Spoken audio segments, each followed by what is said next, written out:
You can go ahead. All right, thank you. Good evening, everyone, and welcome to the September 28th meeting of the Ames Community School District Board of Directors. I will call the meeting to order. Before I entertain an approval of the agenda, I would ask that we switch the order just a bit, moving the information item on. We have Tim Oswald on, and so we would like to have that above our COVID-19 update so we can be sensitive to his time. With that, I will go ahead and entertain a motion to approve the agenda. I move we approve the agenda as suggested. Second. Second. Thank you. Moved by Benkin, seconded by Perez. All those in favor indicate by saying aye. Aye. Aye. Aye. Opposed, nay. Passes 7-0. Thank you. Director Beerbaum, will you please read the purpose statement? The Ames Community School District commits to equity and access and empowers every individual to reach their full personal and educational potential. Thank you very much. We will go ahead and start with our information item, which is our report on our receipt of the bids for the sale. And Chris, I see you up here, and I'm going to go ahead and let you take it away.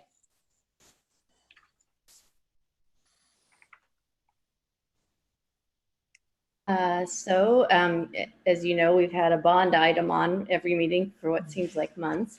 That kind of came to fruition today with the first part of the financing, and that we sold bonds at 1 o'clock. So Tim Oswald from Piper Sandler is on, and he has a report which I sent to you earlier this afternoon and which is attached to the.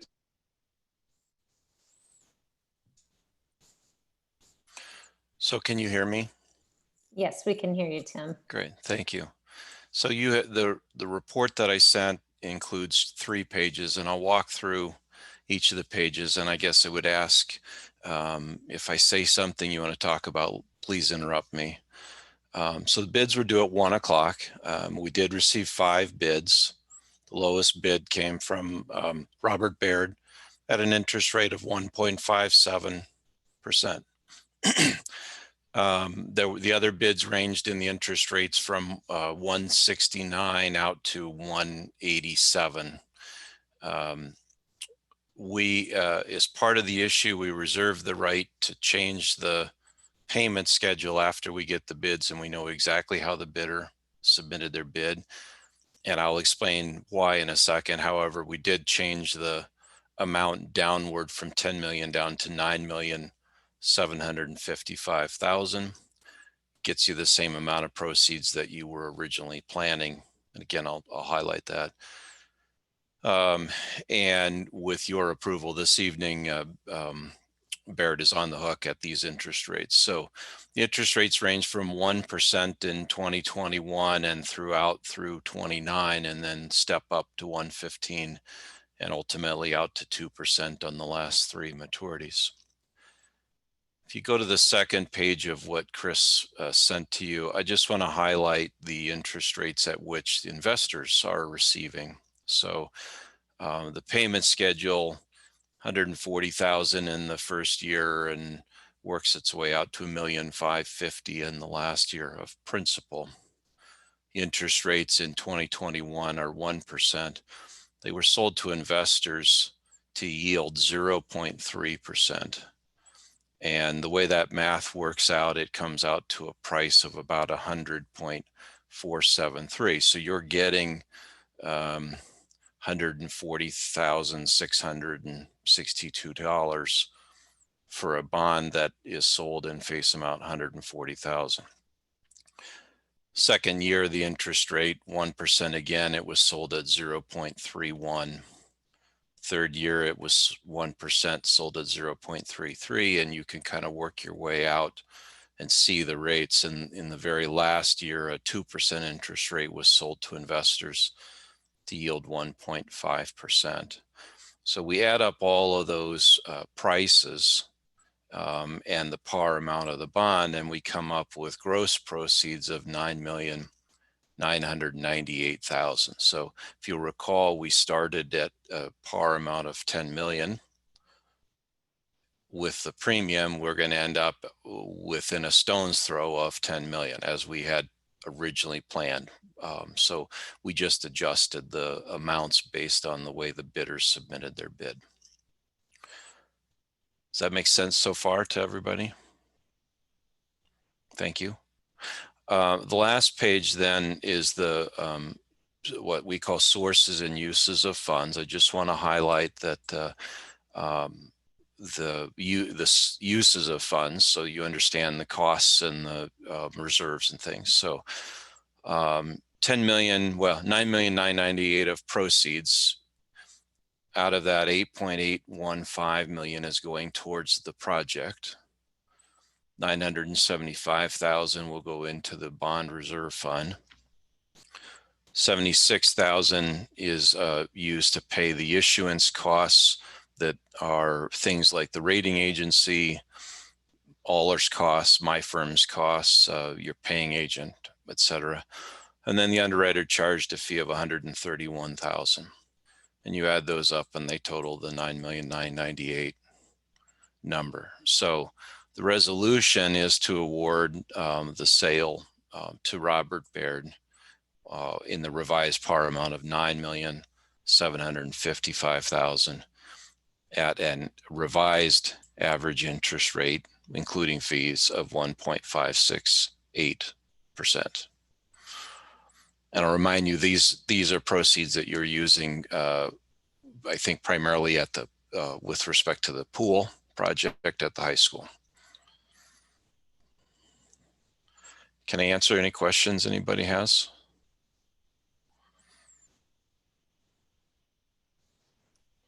Okay. Tim and Chris, could you, sorry, I was slow getting to my mute button. Can you, are there any comparisons that you could make for us to put it into context of past work that we've done in the sale of bonds? Sure. The last issue we sold was in spring of 2019, we closed the issue in June, and the average interest rate on that issue, I'm looking it up here, including fees, 2.78%. So we're almost a full percentage point below in the course of, what would that be, 15 months, 14 months? Okay, thank you. What were we originally anticipating our percentage rate would be? Oh, I was hoping you wouldn't ask me that. So thank you for asking first. On the SAVE bonds, I have been using 3% as my calculation. And I have to admit, I've probably been higher than where the market really is. And that's intentional to try, and I would rather overstate than understate it at this juncture. But clearly, the market has come down some. And so 3%, had we gotten that today, would have been extraordinarily high, and we would probably be recommending not awarding. Is that helpful?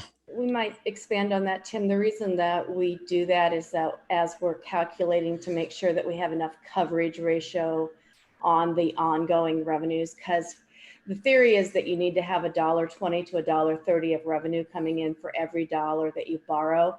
So you don't want to underestimate what your interest costs are and have them come in higher. So when we're on the planning stages, we tend to be a little higher on that estimate. And you do have another SAVE bond to sell at the end of the project to complete the various phases at the high school and the elementaries. So I do want to be cautious to make sure we have adequate capacity to fund those commitments you have already made when we get to those dates. That totally makes sense. I kind of figured that we had planned for higher because we didn't predict our interest rates were going to get this low. So yeah, that's great. Thank you. Thank you. If there are no other questions, I should offer our recommendation, which is when you get to that item on the agenda that you award to Robert Baird. They did submit the bid accurately and in compliance with the bid terms. So we would, when you get to that point, appreciate the approval. Thank you, Tim, for the information and for the recommendation, the professional recommendation. We appreciate it. So, Thank you. Chris, is that text in the, I'm sorry, because I looked at it a while ago, in the action item, is that text there in the motion, or do we need to have somebody be prepared to have that text ahead of them? I will look at the motion while you go on to the next item, and I will let you know. Okay, thank you. I had looked at it earlier. I didn't look at that part, so if you could, that would be great. All right, any other questions for Tim? All right, well, thank you very much, Thank you Tim, for your help, and we really appreciate it. Thanks. All right, we will go ahead and move on to the COVID-19 report. Superintendent Reisner, I will turn it over to you. Great, thank you so much. Well, we have our first week of hybrid. Let's see, was it the first week? Second? I don't know, was it first or second? We're starting week 2. How's that? We're starting week 2. We have the first week behind us, and we definitely had challenges and celebrations all at the same time. But one thing I really want to stress is the work that our teachers are doing. They are working long hours, and we are asking a lot of them, and we know that, and really are looking for ways that we can help lighten the load through some procedural changes and things. So we really appreciate all that they're doing, and hope that we can work systems. You know, once you get up and going, we've been saying this all summer long, I guess probably since March. As we develop plans, we keep revisiting the plans and making adjustments, because sometimes what you put on paper, when you get into having kids in the building, you need to go back and adjust. And so, you know, those are the opportunities that we're continuing to look for. But I just definitely want to commend our teachers on the work that they are doing, just incredible. And I understand the long hours they're putting in. So we truly appreciate it. The first item, I am going to have Dr. Arnold give us an update on the metrics. Sure, happy to do so. So these are as of 5 p.m. Story County's 14-day positivity is 8.1%. The 7-day positivity is 7.5%. And we seem to have stabilized around this area.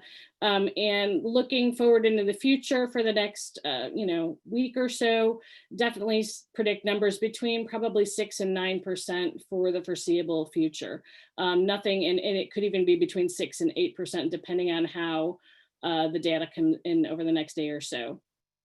Our average number of new cases over the past 14 days is 22.1. And our rate of transmission is 0.9, so it is still less than 1.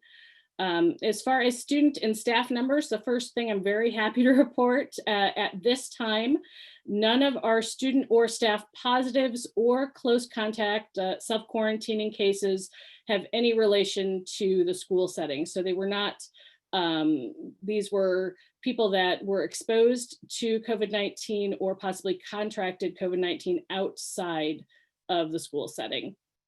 And second, we've had to make some minor modifications to the way we report data based upon guidance from the IDPH and Department of Education. So we're able to report actual numbers of cases if it's 0 or greater than 6. So case numbers of 1 to 5 are not going to be reported to protect the individual's confidential information. It's just a confidentiality and data reporting thing. So overall from the district, as far as students, we have less than 6 positive cases in the district and currently have 25 students quarantining. The majority of those are due to family members testing positive, with a limited amount related to exposures in a daycare setting. Our 5-day absence due to illness for students was 0.75%. For staff, we have less than 6 positive cases in the district and currently have less than 6 identified as close contacts who are self-quarantining.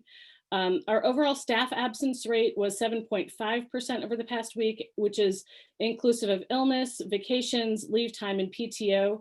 We're tracking that at the district level and building level, and this is more encompassing obviously than the student illness. But the reason we're looking at that is to help us understand our coverage needs and where we're going to need subs. We have not identified any trends in buildings in staff illness that would trigger a need to recommend any shifts in model at this point. And again, just none of the positives or quarantine cases have any relation to the school setting. And just the reminder that the data that I've shared, we are sharing on our dashboard every Wednesday and Friday. And that dashboard's located under the district website under Return to Learn.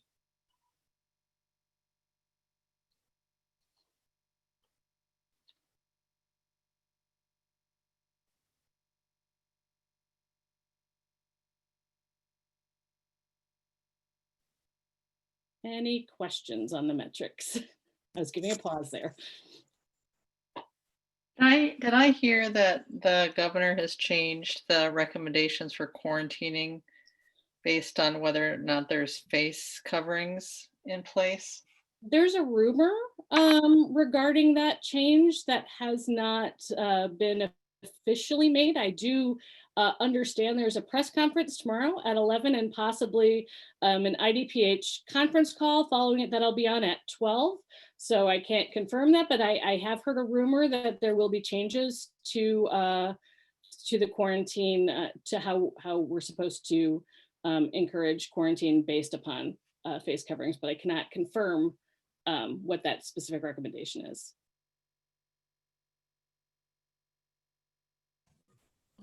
I don't have a question. I just want to thank you for the dashboard. I thought it's a really good addition, I think, to the website, and I've consulted it, and I just really appreciate it. I know there's a lot of work that goes into that, and so I want to thank you for the effort and for the transparency.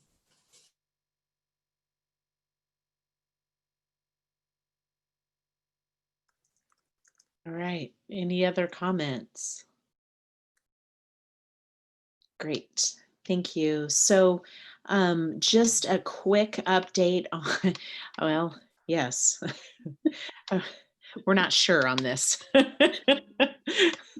The close contact process update, Dr. Rimmel. Yeah, so as of right now, currently, our current process, when we do receive notification of a positive COVID-19 test result, which can either come from a student or parent or staff member directly, we also have the new online absence reporting system that people can report their absences, which includes either an absence due to a positive COVID test or close contact exposure. And that form, by the way, just is available with translation in Spanish, Chinese, and Arabic to really try to make sure that we're meeting the needs of our population. But with that, when we do receive a positive test result, we verify that with Story County Health.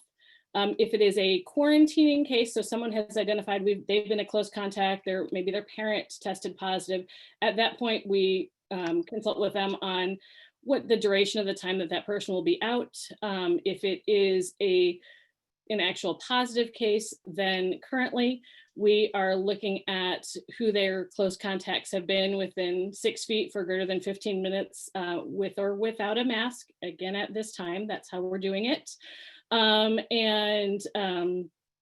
From that, we create a list of the close contacts. Again, confirm with Story County Public Health any direction on what we should do as far as dates and recommending that they stay home for close contact self-quarantine. We are, as a district, notifying those close contacts directly through both a phone call and an email. And once that notification has completed, then we are sending out a building-wide general communication alerting to a positive COVID case that has been in the building. And with whatever details that we could share. For example, If a case had not involved any close contacts, we may choose to communicate that. Or if a case may have involved a child that may not have been in a school setting, we may communicate that as well. So we're communicating what we can within the confines of requirements of confidentiality. And again, that is our current process, which may change as of tomorrow at, I don't know, around 11 a.m. Thank you. What are Any- your, Thank you.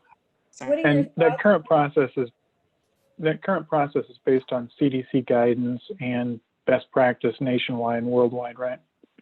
Correct. And if guidance were to change tomorrow, that would be a decision we would have to look at and see what is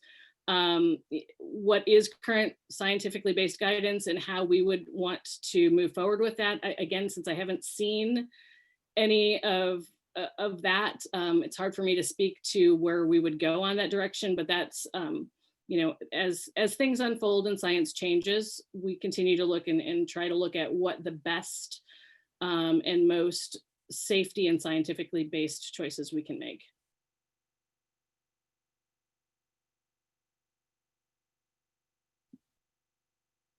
All right. Any other questions on that item? Okay. The education delivery model, I wanted to provide an update on our enrollment numbers. So Director Mixdorf. It's always hard if I say director, then you think I'm talking about the directors, the board directors, that I'm not talking about a board director, Director Mixdorf. Thank you, Superintendent Reisner. I have just some updated numbers on our remote campus specifically. So if you can see the screen, can everybody see the screen that is being presented? Okay. So if you look across here from that September 5th, so before we even came back into school, you can see our remote campus numbers by grade level.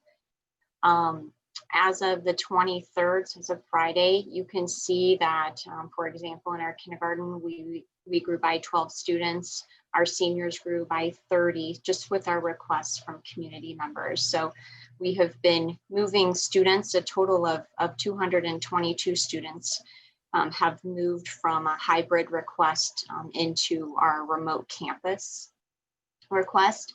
I don't know, Eric, if you're the one sharing the screen, if you can scroll up just a little bit, right there is perfect. If you see here in our plan, just a reminder that our remote campus is accessible at any time. So a parent can make a request to move from hybrid into remote for any reason, and we have 72 hours to make that transition happen. When it comes to a family making the decision to move from the remote campus into hybrid, that's where we're doing that transition once a month. And our first transition will be on October 5th. So next Monday will be the movement of anybody who's requested to come from a remote campus back to a hybrid learning model. And in the chart down here below, I will continue to update this for you each month, but you can see we've moved, like I said, 222 students from hybrid into remote.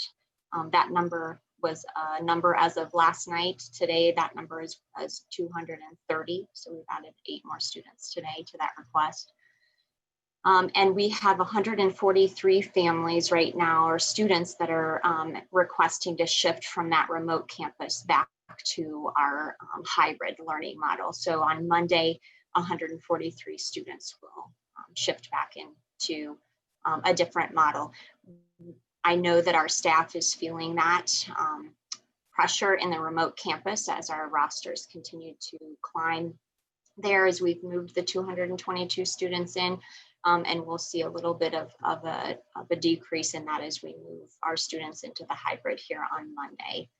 And Eric, if you could slide down just a little bit to the next page there. Here are some comparables. I've been in contact with other curriculum directors from other districts. They have some fluidity, not as much as our plan does, but you can see some of the different roster sizes and how we compare. Ames numbers are all the way over here on the right, and you can see some other comparables.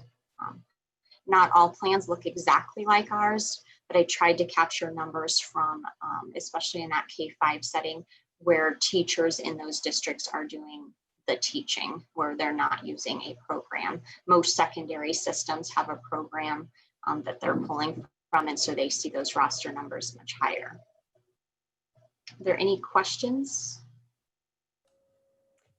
So I don't see the like percentages, but how many percentage wise students will be on site versus or hybrid versus how many would be remote? Gina, I don't have the percentages with the change. We have hovered right around 33, 34% of our students accessing us remotely. And you can see the shift is not exactly, but we're shifting 200 students to remote, and we're shifting another 143 back to us. So I would say we're probably within that 32 to 34% of students accessing us hybrid. I can give you those percentages. Might be best to wait till Monday of next week, because then we will have already made that shift, if you'd like that. That works. Thank you. So on the other hand, do you know of all these other schools, what percentage of their students are remote, just out of curiosity? You know what, I couldn't speak specifically to each school. It's a pretty big range. Some districts have less than 10%. Some are as high as we are. I haven't heard of any district. That doesn't mean that they aren't out there that are sitting at higher than 35%. And that Iowa, I believe Iowa City is like at 42 or 46%, somewhere around in there. I didn't hear back from them, so. Director Mixdorf, I'm sorry, I'm not sure what I'm reading on this comparables. What are we comparing? Roster sizes. Thank you. I don't know if can you tell me some more? Yep. So if you look all the way over to the right, you'll see in Ames 31 to 34 there if you follow that kindergarten all the way across. So in our current remote campus rosters, our teachers that are teaching our kindergarten students remotely have anywhere from 31 to 34 students on their roster. Okay, so these are children. Yes. 31 to 34. Okay, so they're not percentages, or these are children. Yep. Okay, thank you. That's helpful. I could label this much better. I knew what I meant. So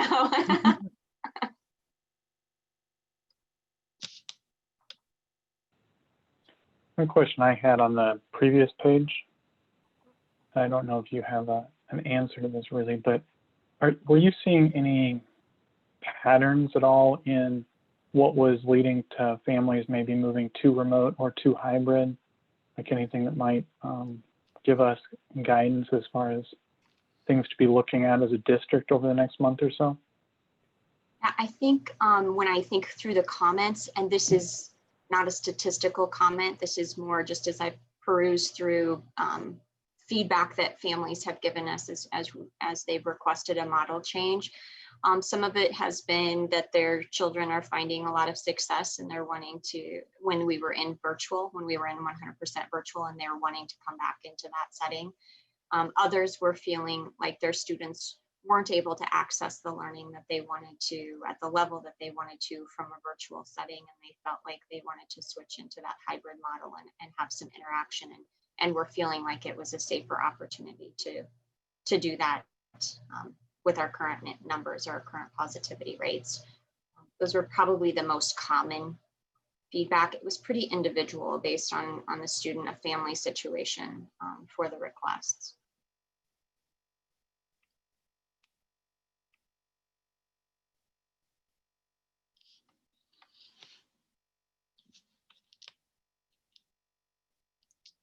All right, any other questions? See, I had one question on the, I guess on the roster sizes, looking at those comparables. I'm glad that you mentioned, I was going to ask whether any of them were utilizing any type of service like Edgenuity or programs like that to sort of lighten the load for teachers. Can you speak to how many remote teachers are maybe using like a team model to plan the learning at different grade levels, or is that something that is fairly common? We've had some emails from parents that, are talking about, one teacher's doing this, one teacher's doing that. How much communication is there between the grade level teachers for the remote learning? Sure. Right now, our remote campus teachers are meeting with their PLCs at their assigned school. So if they are a teacher at a first grade teacher at Mitchell serving in the remote campus, they're meeting with their first grade PLC at Mitchell. When we first designed the rosters, we looked for student bands. So we tried to keep students in their home schools. So I might have 10 students at Mitchell in first grade, and I might have pulled 12 students from Edwards over to make one roster, if that makes sense. And so they have also extended that partnership with the other PLC in another school, just keeping some consistency there. So they've got the support of that. As the numbers have fluctuated over the last 2 weeks, it was harder because I was paying attention to roster sizes. So it was harder to keep students together and not have one roster that was really high in terms of students and another one that might have stayed much lower. So we have students that are expanding from different buildings now, more so than how this started. And teachers are working together. They're collaborative by nature, but they're mostly working with the PLC at their home building. In addition to that, we met prior to school starting as a remote campus and kind of talked through some things. We're meeting again as a remote campus this Wednesday just to get some feedback and see what else we can do to support that. And our instructional coaches at the elementary are working towards setting up a remote campus PLC at the building level and possibly looking at it at the grade level. So we're getting better, I think, in terms of supporting our remote campus teachers, and their feedback this Wednesday will help us get even better at what they need. Great question. Thanks, that's really helpful. I appreciate it. Can I ask a related question? And I'm sorry if this has been answered before, but I'm really trying to understand what I'm looking at here. So for the way I'm understanding it, and I might just be wrong, but for K-5, my understanding is that there is a dedicated teacher in each one of those grades. But when you get to at least 6 to 8, that's not the case, that the teachers are teaching in person and online simultaneously. I have no idea what's going on at the high school. Can you help me understand how these numbers make sense from that perspective? Yep. So you're right, at our K-5, we do have dedicated teachers. We have 23 staff members that are supporting students from our remote campus. Based on the numbers, it's dependent on grade level, but we've got 23 total staff members, and their focus is helping our elementary students move through school right now. In our 6-8, we are 6-12 actually, because it's not as grade level based, it's class, and students are experiencing different things throughout their day, right? Not all 6th graders have the exact same schedule. Not all 9th graders have this exact same schedule. So we are utilizing both on-campus teachers, and at the high school,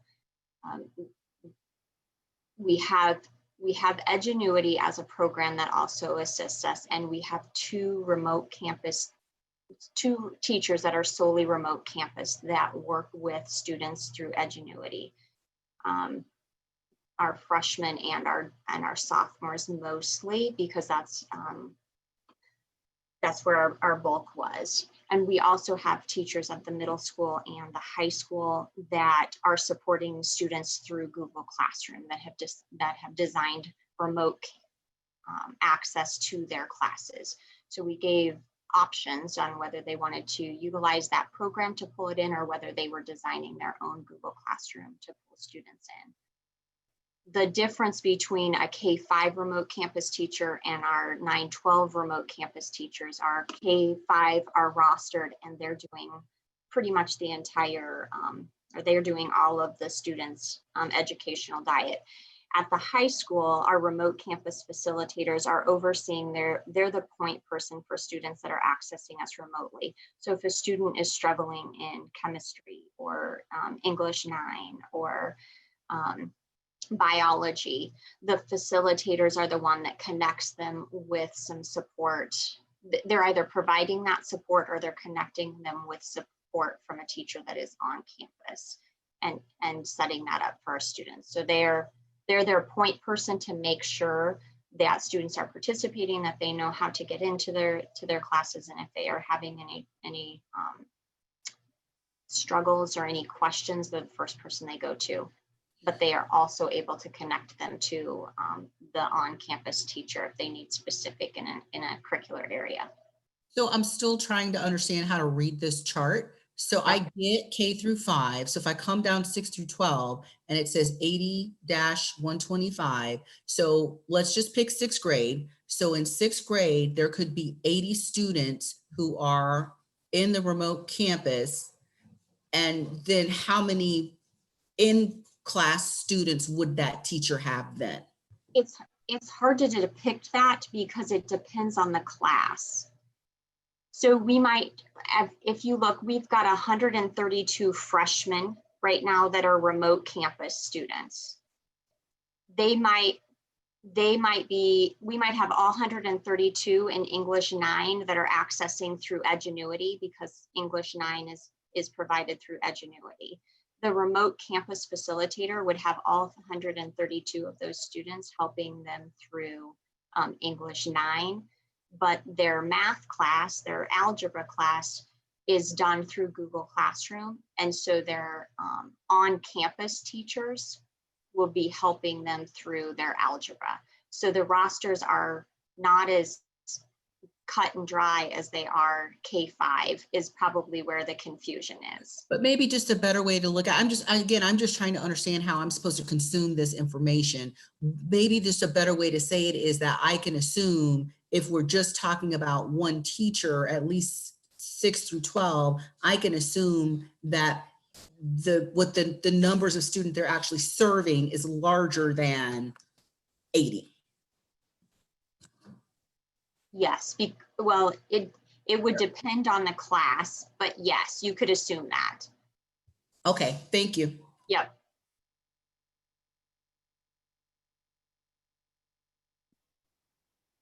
Director Benkin, I don't know if this will help. I mean, one of the things that's complex about the middle school is that we have a team structure. So each team has 4 core teachers.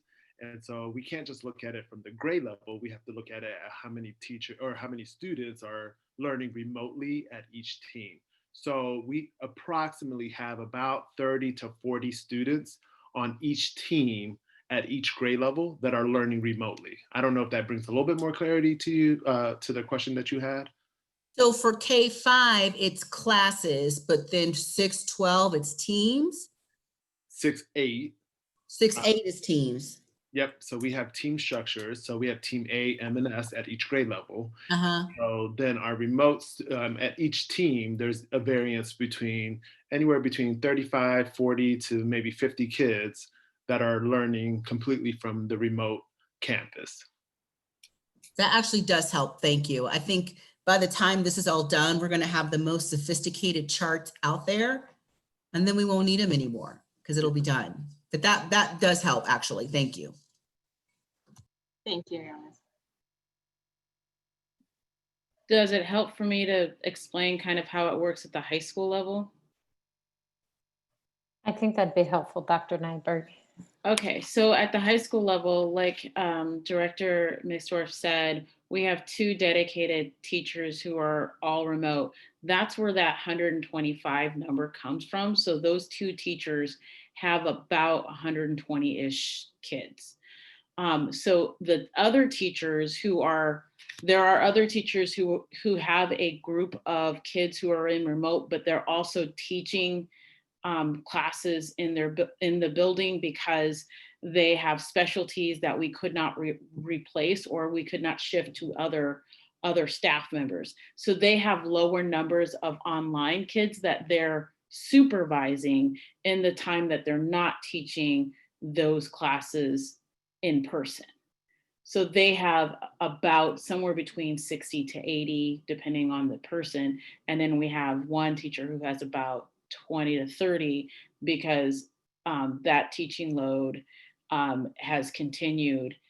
Even though they're remote, they're still in charge of a number of classes. So we try to match the level of what they were teaching in person with an appropriate level of remote students that they then were the remote homeroom teacher for. And in many cases, like Director Mixdorf was saying, they have 1 or 2 classes through Edgenuity, but the rest of their classes remain connected to the high school teacher in the building through Google Classroom. So that's why there's a range. It just depends on the specific teacher and the specific circumstances. Thank you. That was helpful. It gets a little trickier in the secondary. All right, any other questions on numbers? Okay. So moving on, I wanted to have our principals, an elementary rep, and then a middle school principal and a high school principal, our high school principal and middle school principal, give an update on just how that first week went. And what were some of the lessons learned and highlights of that first week. So why don't we start with the high school? Okay. I was expecting you to say the elementary, but okay. So the first week went really well. Students were by and large really happy to be back in the building. When I talked to, or when the admin team kind of circled around during passing periods and lunches and interacted with them, we kind of asked, like, what are you excited about? Many of them said they're friends, of course, because that peer-to-peer relationship is super important. But a number of them also said that they really appreciated the interaction with their teachers, because it's easier to kind of get the help that the very specific help that they need. And they just track a little bit better in that classroom environment than they did at home. Many were just happy to be out of their bedrooms or out of their kitchen and in a building working on school. So that was really great to see. And we greeted them with the pep band on both their first days, on Monday and on Thursday. So we try to make it festive for them. For teachers are happy to be back in a routine. As you've kind of already heard through the report of remote and hybrid, it's a challenge, to say the least, that many of our teachers are doing 3 different teaching modes. That is the in-person, the virtual online, and then the fully remote students. They elected to do that because they really cared about the quality of instruction students got and didn't want to necessarily, quote unquote, send students fully to Edgenuity. I think that's really great of our teachers to take that on, but it has caused some stress. And basically everybody is a first-year teacher this year, because we're all learning new processes and new procedures. And even if you had this great lesson that worked really well last year, and this environment, it doesn't work so well. So everyone is retooling everything all the time. But they're persevering, and they know that to give themselves some grace and to understand that this is all a process that we will get better at over time. And they are engaged in that work. In terms of mitigation, the one-way hallways are not popular with staff or students. I always ask, so what's one thing that we can improve besides the one-way hallways?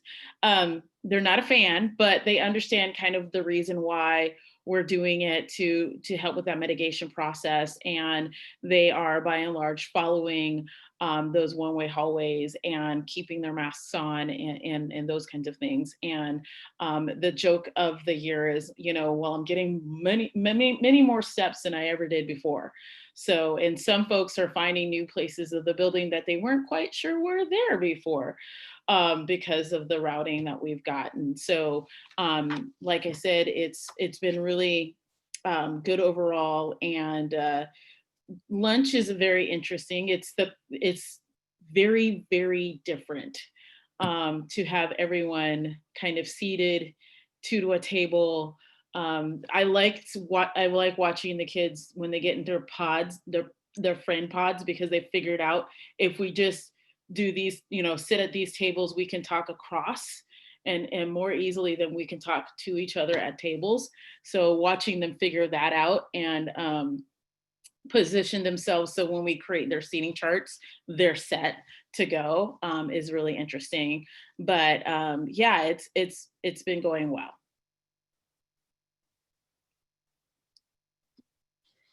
Any questions for Dr. Nyberg?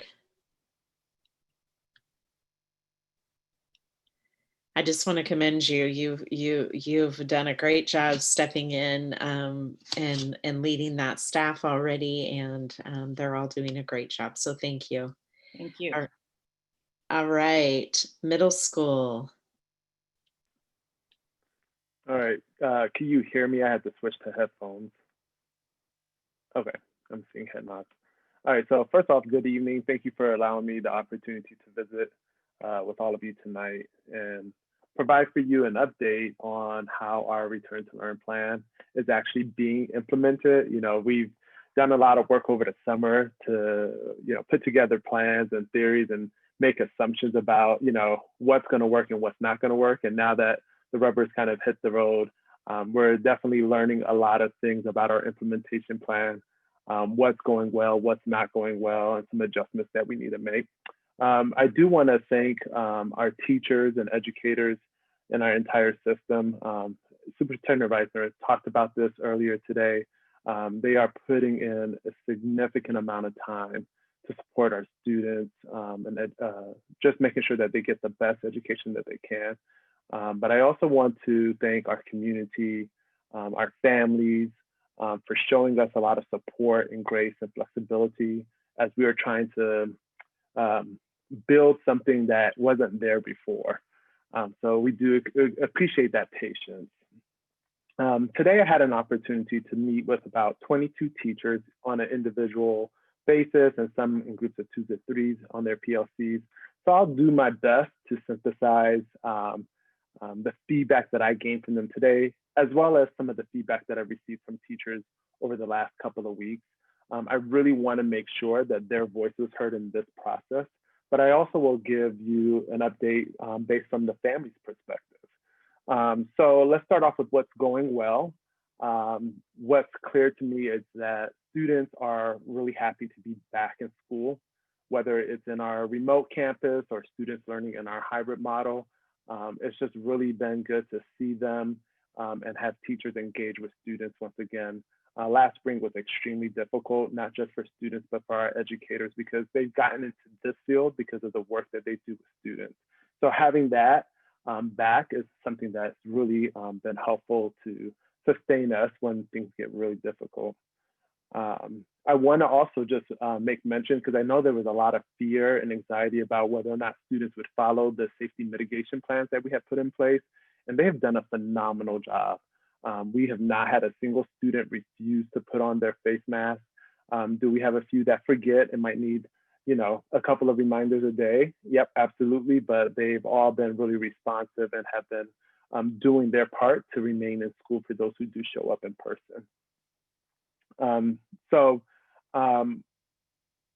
of the things that I heard from teachers today, what was very clear and overwhelming is that teachers had reported to me that the pre-conferences that we held in the beginning of the year was something that they really valued. It helped to build rapport before students even came into their classrooms or before virtual classrooms.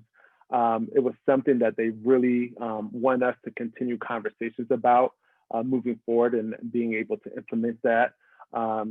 They talked about getting to see the students from a different perspective and learning from parents about what actually is working well with their students if they've been at home, because parents have been the expert in that last spring. I do want to echo again, I know I started off by this, but every single meeting that I had today, the teachers were extremely grateful for the patience and the flexibility, the support and the grace that not just the students, but the families have shown them over the last few weeks. It certainly has helped with lessening that burden, that stress that, that they're dealing with at this time. I'm just looking through my notes, sorry.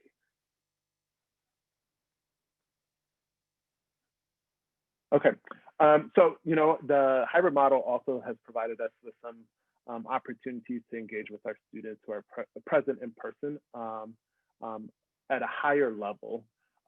So with our hybrid model and that 50% model, we have less students in the classrooms, and teachers are able to engage with students and provide more feedback and more opportunities for student conferencing that they weren't able to do in the past when they have had class sizes of 25 to 30, you know. It's not a perfect system. We have classes sometimes with just 3 students in it, and some classes with 12 to 13. The complexity of the schedule just doesn't allow for a very clean, even amount of students to be spread out throughout the schedule. So that's something that we really benefited from, is that ability to have that more contact and more opportunities with students. Another thing, even though it's a learning curve for us, both for students and our educators, but we've engaged a lot with Google Classroom, and it's really helped us to keep student assignments and tasks organized and accessible. What we've heard from families is that they feel like they have a better understanding of what their student is learning in school because the information that teachers are posting in Google Classroom. So that's something that's been going really well, and it's something that as a principal, I will be looking at making sure that we try to continue those practices moving forward. That level of communication has been helpful, especially those summaries. We've been working with individual parents of how to shut off some of those email notifications that come in on a daily basis, and also with our students. You can just kind of get that weekly summary, but that's been really helpful. I'll transition over to some of the challenges. There's certainly been some challenges that have come from this. So I'll start with the most glaring one. Dr. Nyberg has talked about it. Superintendent Reisner mentioned it. You know, when we first designed our model specifically at the middle school, we did so with the idea that in that 50% model, students would not be present in school on Wednesday. This would have given our teachers more time to plan, record lessons, upload videos, upload materials into Google Classrooms, so on, right? And also some additional time to support students who are learning remotely if they have some additional instructional needs. And so with that Wednesday not being there, the work is still there, but now it's just spilling into after school hours, the weekends. And this is already naturally a busy time of the school year for educators anyways, but it's definitely felt much more as of late. There's some significant challenges for our students and families that they're facing. You know, we've had families have reached out and said that they're having difficulties with balancing working full time and supporting their students with instruction when they're learning from home.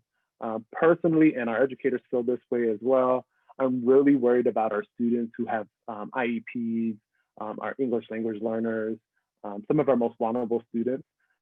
These are students that we know we have to do a lot more work to make sure that they can stay on par with the trajectory that we want them to be in. But you know, we understand the position that we're in. We're trying to balance safety with the need to provide quality instruction. And there's been some, you know, things that we've had to not be able to do because of the safety component. You know, and there is a small set of our population that has not engaged in any of the work, haven't shown up to school, haven't logged into anything. And so we are concerned about them. We are working with our counselors, we're working with our admin team, our teachers are reaching out, but, you know, absent of showing up at their home or having, you know, having them come to school it's been really difficult to connect with those students who haven't engaged in the work or shown up or signed on. So that is something that's certainly a challenge. We're going through a lot of growing pains right now on trying to how to balance teaching students who are in front of us in person and then those who are learning remotely. You know, they are all our students, and our teachers are doing the best that they can to find a routine that will engage all their students at the same levels. This is just going to take some time for us to find that stride. And of course, we continue to learn more and more every day with what's working and what things we need to adjust in our implementation plan or our return to learn plan. Another barrier that we are slowly working on and are trying to address is some of the technology. So, you know, in this mode, we're relying very heavily on technology, and our students, our families, our teachers, they have very different levels of proficiency in technology. So what we're learning now in this model is that teachers are often troubleshooting with students who are having issues with their Chromebook. And this creates a little bit of a struggle because our teachers don't have Chromebooks as their devices. They have Apple MacBooks. And so this is something, you know, our teachers have done a phenomenal job of Googling and looking at YouTube videos and trying to troubleshoot those issues. But it was a barrier that we hadn't anticipated, just supporting students with their devices when the teachers aren't as familiar with those devices. We as a building and with some support with the district as well have been supporting some and investing in some softwares that will help make the work, the teaching more efficient and more effective. And we still have some ways to go. You know, it's not perfect. You know, Google Classroom is not perfect. Google Meets is not perfect. There are other things out there that would meet the needs a little bit better, but, you know, we have to balance all the additional costs that we have when we're trying to learn during this pandemic. We have health and safety measures that we have to pay for to make sure that kids are safe when they are here in person. And then some things are just outside of our control. So I believe I think all of our board members have students at the middle school. And as you know, today we did MAP testing, and we had remote campus students doing the testing from home. And what we learned is that during that time, there was an outage in the internet in a large portion of West Ames. And as a result of that, some students were logged off of their testing or couldn't save their progress. And so now we have to, unfortunately, find another time to try to retest some of our students whose data was lost. And this is, again, just some of those things that we didn't plan for or could really address in the moment, other than saying, we're sorry, we know, and we'll do our best to not inconvenience you as we try to find another day to test. But these are just, again, just things that we're dealing with. You know, I'll just end by saying this. We have some amazing educators in our system, some amazing students, some amazing parents. And I'm just really thankful for the opportunity to lead them. And I just want to say thank you. So that's my little piece. If there are any questions, I would be more than willing to answer whatever questions you might have.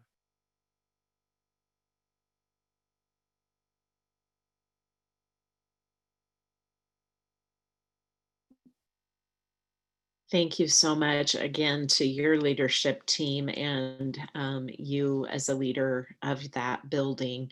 You guys have done a phenomenal job, so I appreciate it. All right, and elementary. All right, well, I'm Denise Colvin, and I'm so excited to be able to talk with you. And while I'm the principal at Sawyer Elementary, I did have a chance to collaborate with my colleagues to kind of come up with some things that we wanted to share with all of you. So first and foremost, we are so excited to have kids back in the building. Like having kids come that first day and seeing all the little kids, some who had all of their things in their Chromebooks like ready to go. It always reminds me of like a little turtle. They're just about ready to fall over on their back. Their little bags are so heavy. And they're so excited. You know, we had kids as they waited outside. Of course, we've got places marked for them to stand and to wait to keep their distance. And, you know, they're talking with one another and they're out there dancing and just kind of having a good time, excited to be back at school and to be learning. So that's been awesome.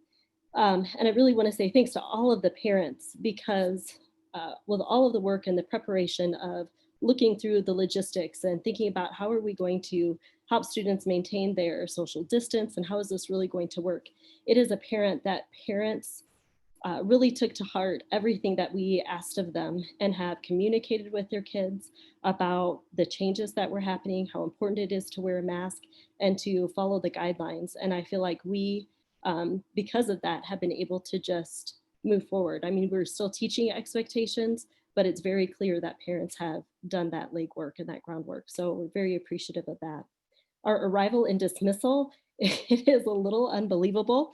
It kind of feels like a ghost town a little bit as parents are coming and dropping kids off and picking them up because it just goes so smoothly because of the numbers of people on campus. And so that's been really wonderful as well. I would say with the smaller class sizes, most of the teachers have commented, even with the 2 weeks that we were remote first, and then having kids come into class for this hybrid portion, they've all commented that they feel like they know their kids better at this point in the year than what they normally would have because of the interactions that they'd already had with them and their families. And I think that's really great. So that's been very positive as well. And can I just say, kids have such a unique energy. And so that vibe that they bring into the building has been so good. And I think it's important because I will say that our teachers are tired. You know, we're not very far in, but seeing the kids kind of re-energizes them. And they're like, oh yeah, we can do this. We're gonna keep on going. But I would say that they're tired, and that I know that teachers are worried about being able to sustain the work for an extended period of time. I think if there's a concern, that would probably be one of the biggest concerns for them, for the teachers. But the other concern would be as we've moved back into this hybrid, we've seen a decrease in participation from our elementary students that are learning asynchronously. And so where the first 2 weeks where the teachers were able to meet with them pretty regularly and have morning meetings, closing meetings, do some small group lessons with the kids, we saw a much higher engagement than what we're currently seeing now. So while kids are coming into the classroom, on the days that they're not in the classroom, we don't have as high of number of students who are participating. And so that's one of the things that we've talked about, just making sure that parents understand that there's new learning every day.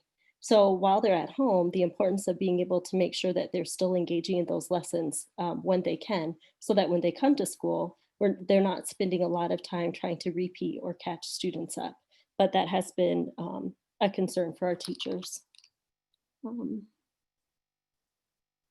Other than that, I just feel like, honestly, it's gone really, really well. Every now and then it might be like, oh man, we can't go to this part of the playground today.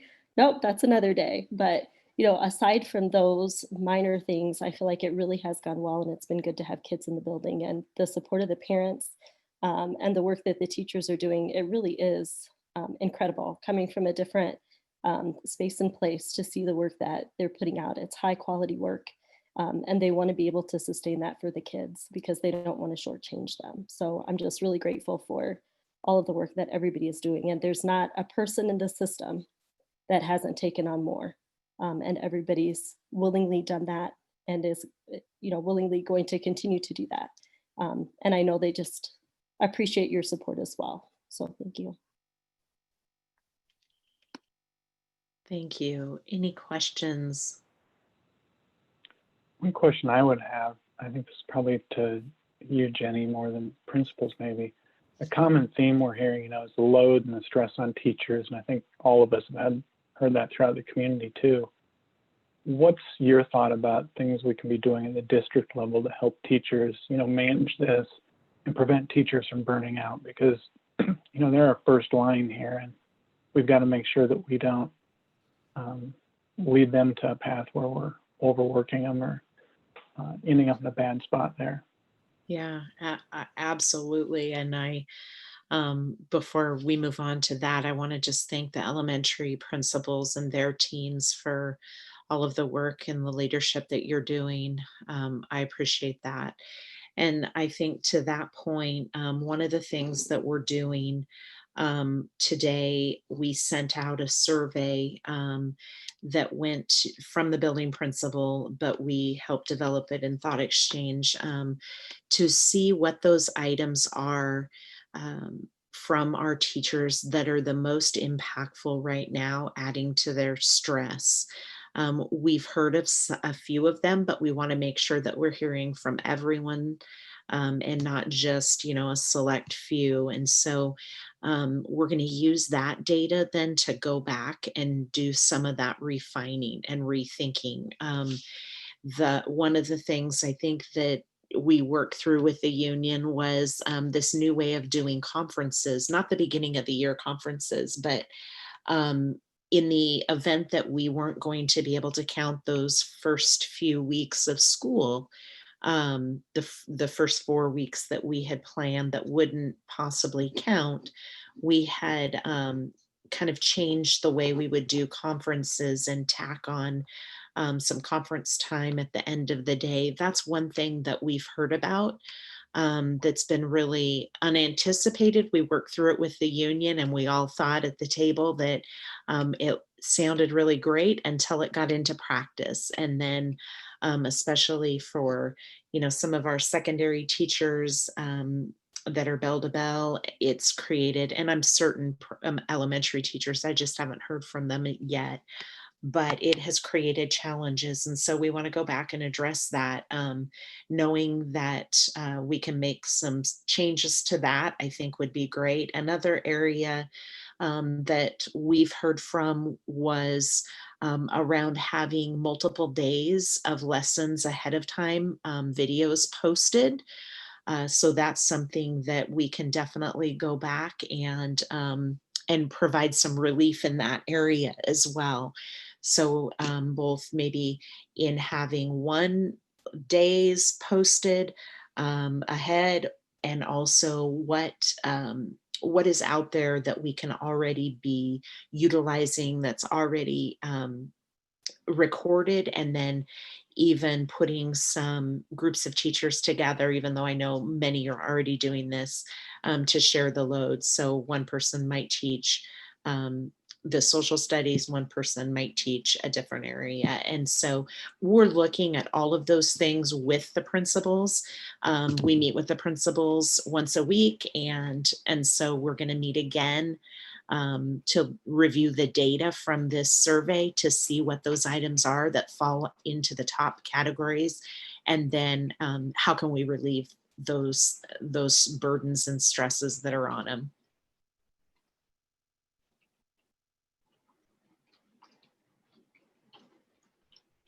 Yeah, none of us want our teachers burn out, and I am hearing and seeing and feeling that pressure that they're under, and like I think like all of our principals have said, they just can't sustain this for forever. So and just one other thing I would mention before we move on, thinking ahead, and if our rates continue to stay steady or decline, looking across the nation, what are the plans that have really done well at bringing groups of students back?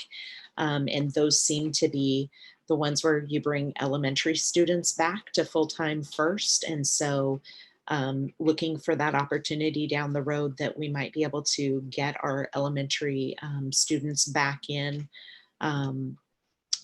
a full-time face-to-face model. So, I mean, we're not there yet, but knowing that would lighten the load on our teachers as well. So, all right. Any other questions?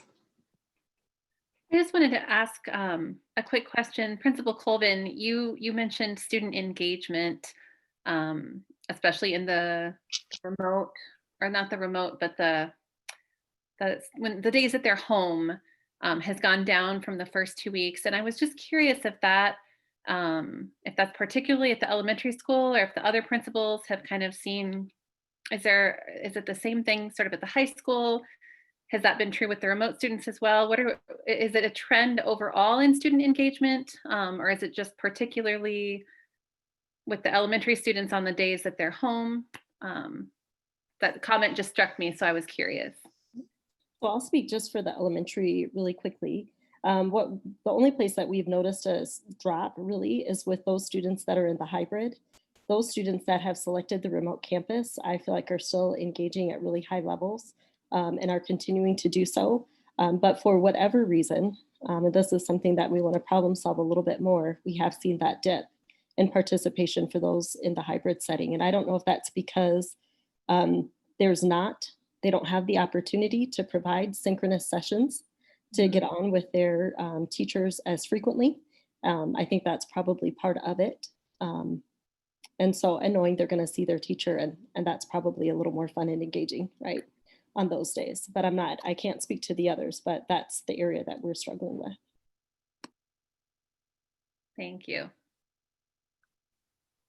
So I will say for the high school, I think we have seen some confusion perhaps about when to kind of log on and kind of how it works when you recognize that your teacher is teaching folks in person, but I'm not as part of that group. So we're still working on that communication back and forth and making sure that we're having a standardized approach. Like one rumor I heard was, your teachers are they're just streaming their classes live and it's not engaging for my kid who's at home. And so we had already given them a lot of guidance and some support around, creating mini lessons and posting those, and then creating their activities and their assessments and those kinds of things. But again, they're doing 3 different modes of learning, teaching and learning. So for us, there have been some hiccups with being able to connect with everyone in live time at the various times that people are connecting. So we're still working that out. And in fact, we're going to talk about that briefly in our staff meeting this week about, what are our hiccups and how can we smooth them out a little bit without adding more pressure and more stress to the situation that will be helpful. Our PLCs are meeting and talking about, how to share the load, but with teachers who are teaching, they might be in the same PLC, but they're also teaching other classes that aren't within that PLC. So again, it's a challenge at the high school level to kind of cover all bases and do it 100% well all the time, which the teachers want to do well all the time. And I'm saying, great, 90% is good. Be realistic, please, and give yourself some grace. And I want to echo what Mr. Michael said earlier about grace. I think our parents have given us a lot of grace. Our students have given us a lot of grace. Our teachers need to give themselves some grace as well, because this is all new and we're all making those adjustments and those changes as we hit those hurdles, or as we meet those stumbling blocks, and finding workarounds for problems that we never foresaw down the road. So I think everyone's doing a very marvelous job, and I think for the most part our students are tuned in and engaged at higher levels. Like I did a absentee report this morning looking for kids who were more than 7 consecutive absences, and my list was 7 kids, and I knew one of them shouldn't have been on that list, is that the absences got marked in a certain way at the end of the absence. And so that made me feel really good to say, we're really touching more of our kids probably in this really weird space than we were prior to. So our students are still, those who are in the remote campus are still joining in virtually. Our teachers right now are just trying to find a routine that's going to work to be able to balance between those who are in person and virtually. I don't know that I can say that we've seen a dip in engagement, but I think that measuring engagement is something that we're working on, especially in our field. 80% of communication is that nonverbal. So you can tell when a student's being frustrated with an assignment or a task. And that's a little bit harder to do when students have that option to, for example, and for perfectly good reasons, but to have their cameras off. So teachers are having a hard time understanding and knowing how students are feeling when they are going through different lessons or assignments. And so we're trying to find unique ways of how to measure engagement other than looking at the actual assignment or the task completion. So yes, I don't know that I would say it's a dip engagement. I think one of the things that I've heard from teachers was that, when they ask their students to join synchronously, a large number of students join synchronously. But there's still that portion where we just haven't been able to connect them synchronously. So that's probably where our concerns are for engagement, is trying to connect with students who haven't signed on or haven't logged on to anything just yet.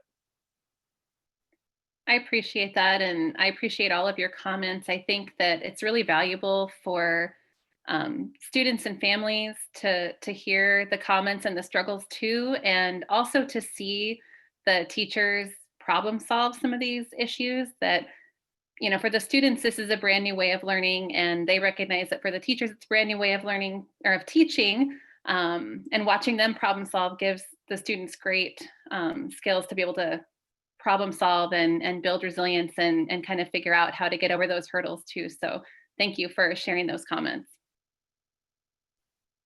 I just want to ask a quick clarifying question to Dr. Nyberg. Dr. Nyberg, so Principal Michaels had mentioned that at the middle school, there's a group of students that they have not been reached. Dr. Nyberg, do you have that situation at the high school? I know you were talking about the absentee, so I took it that you don't. So I just want to clarify that I understood it correctly. So when I look at least from an attendance point of view, it does not look like we do. We don't have a significant number, but I also want to caution that, attendance has been, in like any high school, attendance is not necessarily the be all and end all of accuracy. I know that we are reaching out to students and to families and trying anything from home visits to phone calls to emails to snail mail, and I'm still trying to ascertain the extent to which we have that body of folks. I don't think it's a significant number, which is kind of why I ran the report today, but I don't necessarily trust the report either, because again, it's very easy not to be accurate in your attendance just by missing a kid, clicking that mark. But I mean, overall, it sounds like and looks like more of our kids are engaging than they have before. Does that help? Thank you. It does. Thanks. Thank you again to the principals for being on tonight. I really appreciate the extra time. All right, moving on to the equity update. So I asked, at the last meeting, I had mentioned that we were going to put together some information from the parent-teacher conferences. And so I asked Dr. Jones to go ahead and compile that to look for equity, just kind of look through an equity lens at who we might be missing or how our practice is playing out. And so I think this is good information. We'll try to be brief. I know we've been on this COVID topic for quite some time, so we'll try to be brief. So Dr. Jones. Good evening, everyone. I want to share my screen so you can see some numbers here. And so Director Smith to allow me to share my screen. Thank you.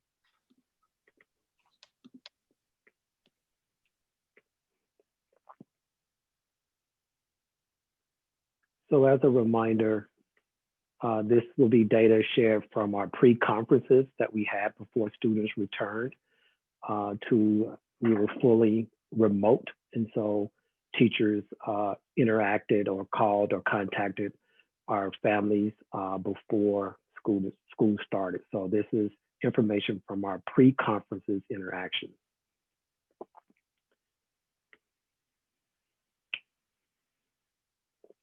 First of all, I want to give credit to our data specialist, Aaron Meek, who compiled the data for us. And so I definitely want to give credit to Aaron. Just some report context. This report is intended to provide the district and the school board with a picture of pre-semester conferences interactions between our teachers and their students, families, and community members. I also want to note that this is self-reported data from teachers and buildings. And so there are great variability in the methods used to log and compile these interactions. And although that this report is coming from me or from the equity office, I do want to highlight that most of the data has not been disaggregated by race, ethnicity, or SES. So I want to highlight that from the onset.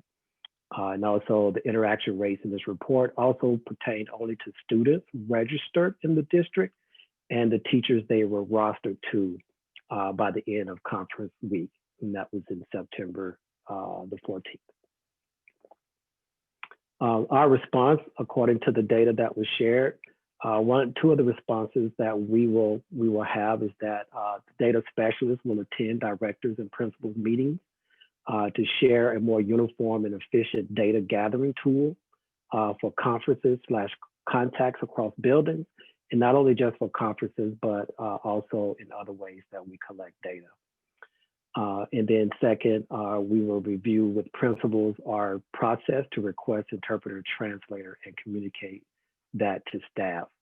One of the things that Aaron highlighted in this report, and it will speak to that second bullet, is that within the report, it was noted that teachers who cited an inability to have conferences with particular families due to language or access barriers are categorized as having an interaction with families in this report if they utilize either student and family advocates or another district support to connect with families. And so I want to highlight that because what that states is that we had teachers to reach out to families, but if they spoke another language than English, instead of going through interpreters or translators, they utilize other resources in the district, such as school family advocates or other district support staff. And so we want them to be able to utilize our interpreters and translators to be able to communicate to our families. So we will be reviewing that with our principals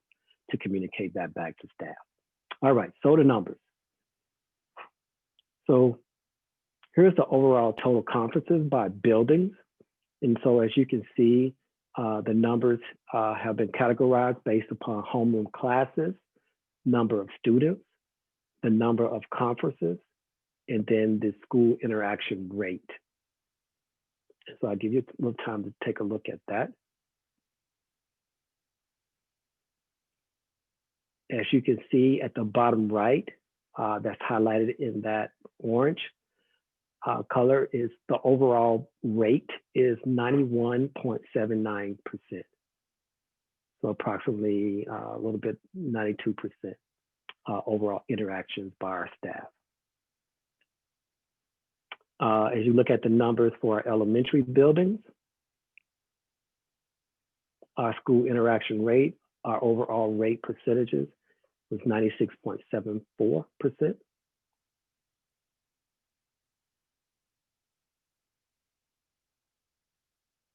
And directors, I do want you to know, I know I'm going to go through this quickly. I will share this with you, the complete report with the executive summary. And so as you receive that, please invite me back, okay, to be able to share more information. Dr. Jones, yes, go ahead, Director. Go ahead, Director Bankett.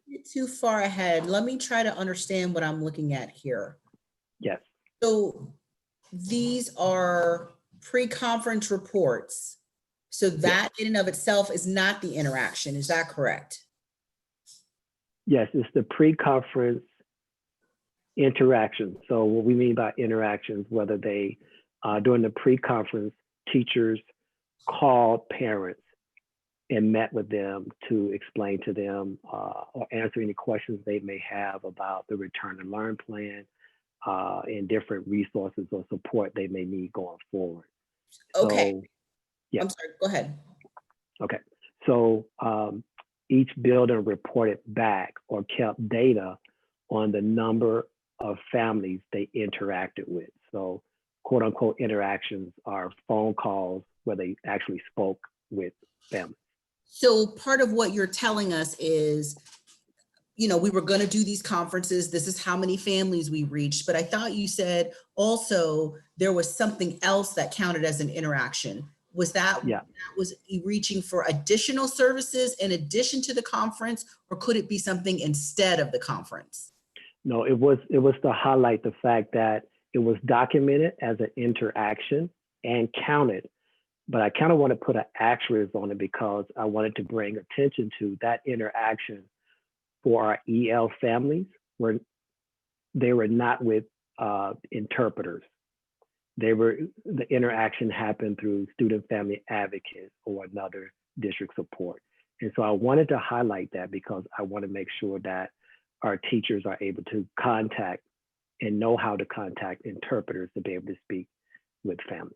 And so the interaction rate, let's just look at the Edwards, it's 97.5%. That is where a teacher reached out to a family and the family responded and they had a conversation, right? It's not just they Yes. called and nobody called back. It is talking about an actual interaction. Is that right? Yes. Okay. Absolutely. Thank you. Yep. And Dr. Jones, oh, if we could go back, because at Absolutely. Meeker, we have the E, which I assume is English learners. They're at 100%, but there's no percentage for the other schools. So is that what we were talking about? Yes, thank you, Director Colton. Yep, that is correct. So some buildings, as you can see, as per the data that was collected, did not report contacts with ELs. Now, they may have made contact, but they did not have it within Infinite Campus or the spreadsheet.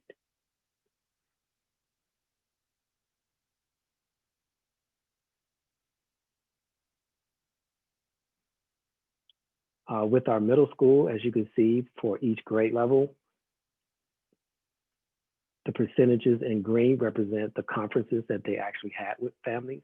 And then the gray, those are the families that they were not able to contact.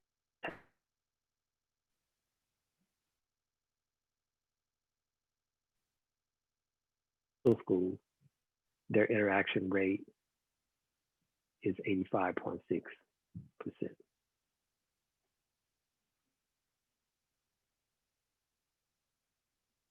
I wanted to highlight is that, remember at the beginning I said that not all, well, most of the data was not disaggregated, but I wanted to bring attention that Erin was able to get disaggregated data from the middle school. And so I want you to take a look at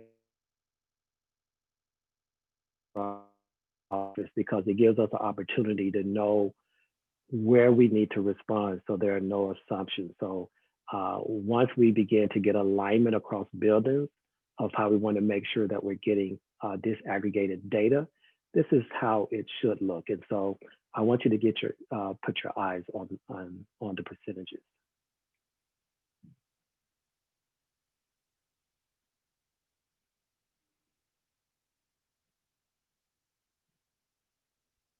And again, as I stated before, that I will share this report with you so you can take your time and look through this report.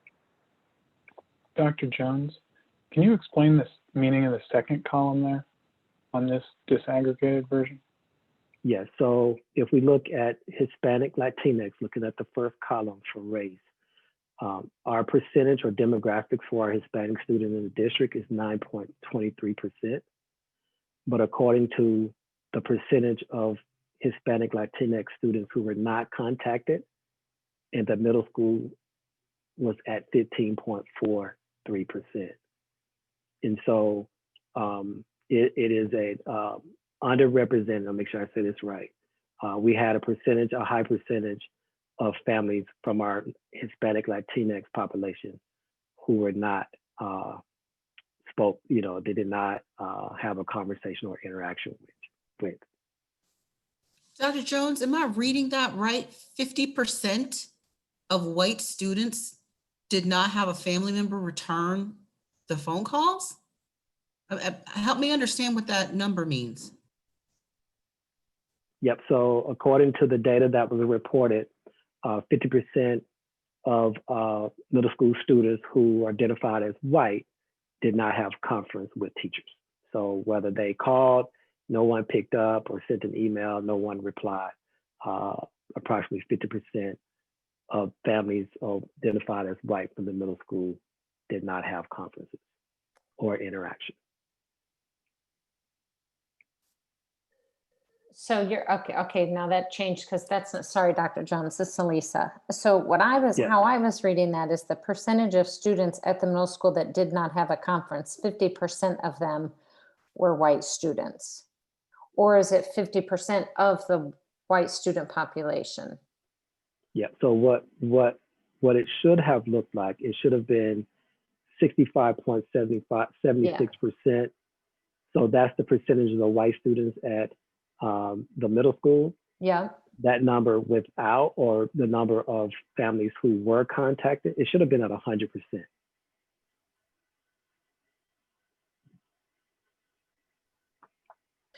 So I believe I may have Aaron. I think Aaron is on here.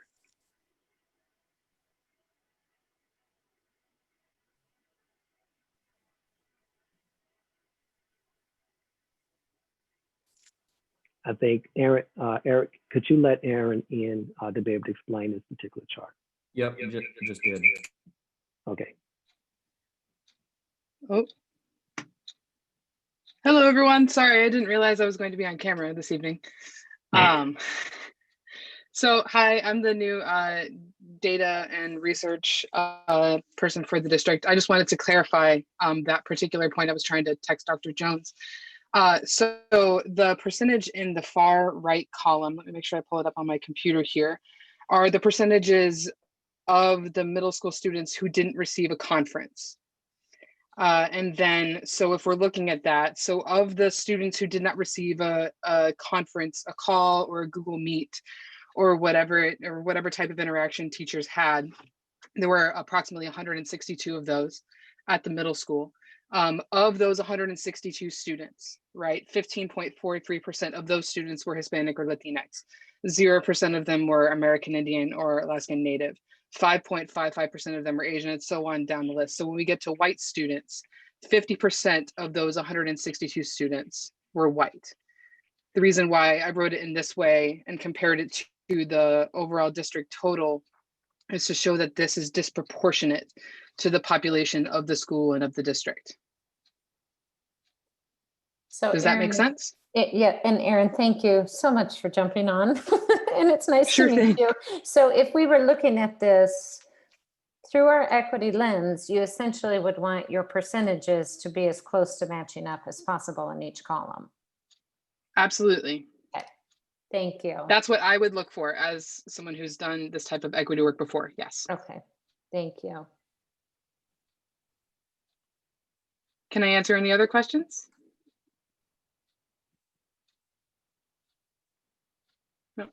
Thank you. So then would it be the, I'm sorry, I'm no, I'll I'm hop getting back. there. So then, and maybe Dr. Jones, maybe you're going to go to the lower the second half of it then. How should we be then interpreting? Would it be the same then for the lower or not? Yes, it should be the same. Okay. So you should look at it the same way. Okay. So in our district for homeless students, at the percentage right now is 1.57%. For our EL students, 5.77%. Students who have 504s, our special education students, and then FRAM is our free and reduced, students who we identify as free and reduced. So it aligns very well with what many of our administrators stated tonight. So we do have families who we have not been in contact with. And I was very interested in who were those families and how are they identified in our district. So I had some assumptions. And so what Aaron helped me to be able to look through that data is to be able to see what it actually looked like. Who were those families?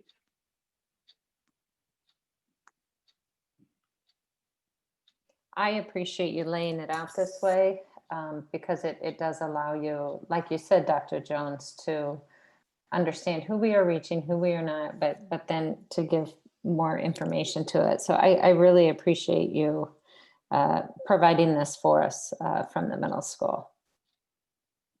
Well, again, you see the superstar over there on the screen by the name of Aaron Meek. So, and this is only about 3 or 4 days being able to actually work with Aaron. So I'm looking forward to being able to spend some time with her and really get this information out to be able to share with our community. Thank you, Aaron. We appreciate it. And then finally, this is for high school information.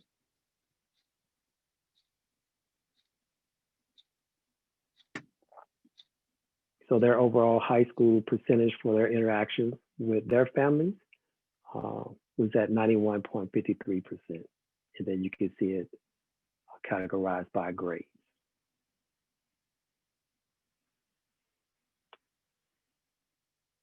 And the last chart is that we was able to get some information from our school family advocates.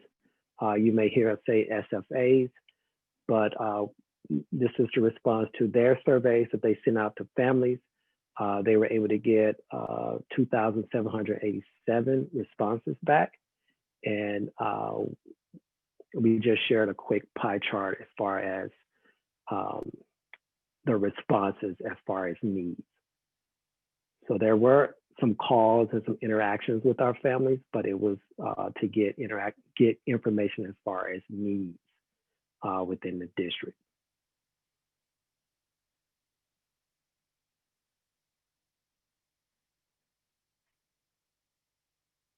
And again, I will share this information with you.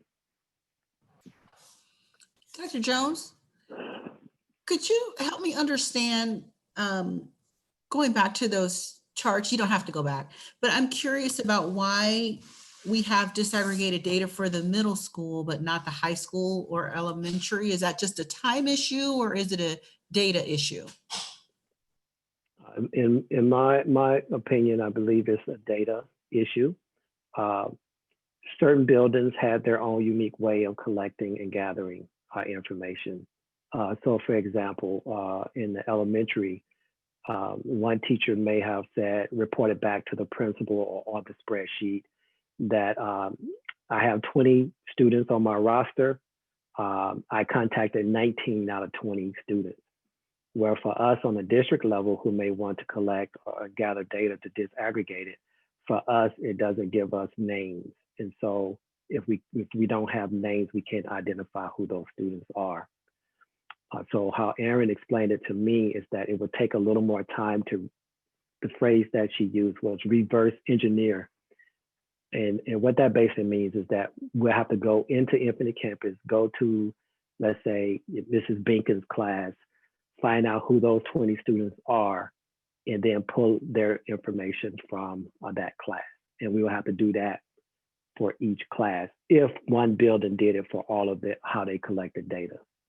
So it's a data gathering issue. I guess that's my question, right? Because we were able to do it for the middle school, but not the other schools. So is the issue that, like, let's just say the elementaries did not collect information attached to names? And not all, but certain buildings, some collected it and put it in Infinite Campus. Others just gather it rather through a Google spreadsheet or created a creative way within their building to document how they interacted with their family. So the middle school collected that information through that lens. Mm-hmm. Yeah. Are there plans then to formalize how all of the buildings will collect data so that we can have this is meaningful information so that we can have the data that we need? Absolutely. So Aaron will be visiting with the principals and directors on this Thursday to give us some tips and strategies on alignment for how we gather data. Thank you. Yes, you're welcome.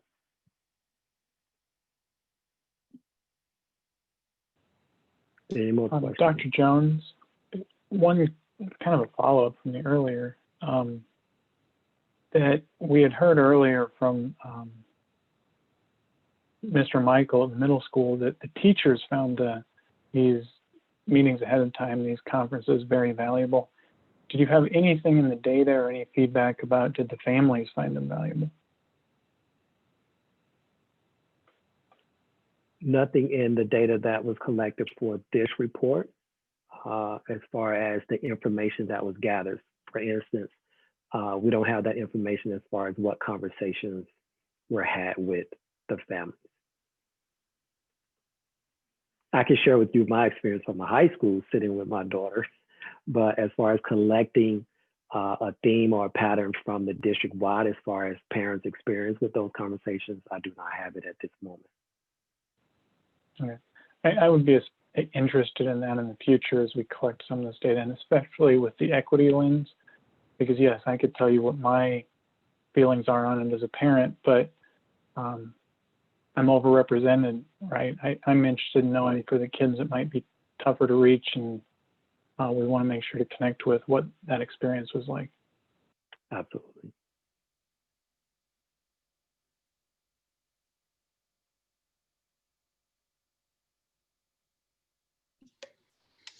Okay. I think that was our last item. Can't see the agenda. So moving forward, as a district, we have to get in the habit of breaking our data down and one, expecting the data, and then two, collecting the data in a way that it can be broken down. And so, this was an example of what could be done, but definitely I believe we fell short. So we need to shore up those processes and get the consistency in place that everything we look at through that equity lens. So we'll continue to work, and thank you, Aaron. I read your report; it was great. Okay.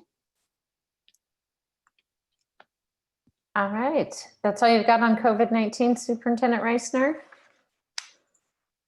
You're good. Okay, I did not read the statement regarding public comments with regard to anything from following our discussion items or our public forums. So I'm going to go ahead and do that, and then I will open up an opportunity from anyone for the public to make a comment about the COVID-19 reports.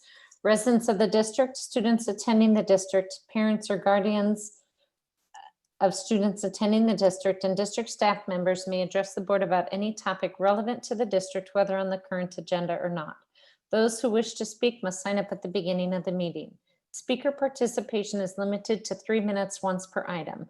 The views and opinions of citizens addressing the board do not necessarily reflect those of the board, district administration, or staff. Speakers are to remember that Iowa law prohibits the board from discussing specific employees, students, or their performance. Student speakers will state their name and school. Others will state their name and address. And just as a reminder to the members of the public, if you'll please go ahead and raise your hand, we will give you permission to speak. Go ahead and give us your name and address, and then go ahead and speak. So Steph Shares, you've been given permission to speak. Good evening, everyone. I'm Steph Shares. I live at 905 Vermont Circle. I teach 6th through 8th grade extended learning program classes at Ames Middle School. This is my 16th year as an educator. I want to start by thanking this board and Jenny, as well as my building admin, for their courage and leadership in keeping their staff safe this year. It is for this reason I'm speaking tonight. I want to make it clear. Teachers are working unprecedented, unhealthy, unsustainable amounts. We are working all day to try new systems of connection with students in and out of our rooms, then going home and working more. To speak for myself, I left AMS at midnight last night after 6 hours of work. Not because I'm new to Flipgrid or Google Classroom or online teaching. I've taught an online graduate class at Drake University for 4 years.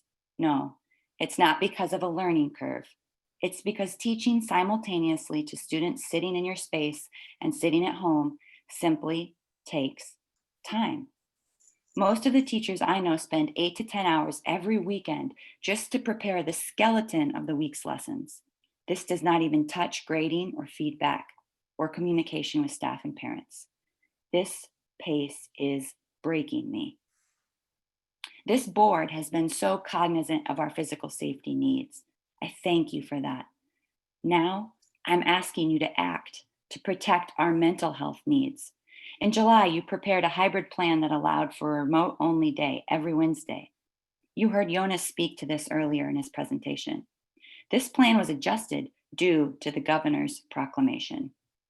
I am here tonight to implore you, please give teachers that remote day back.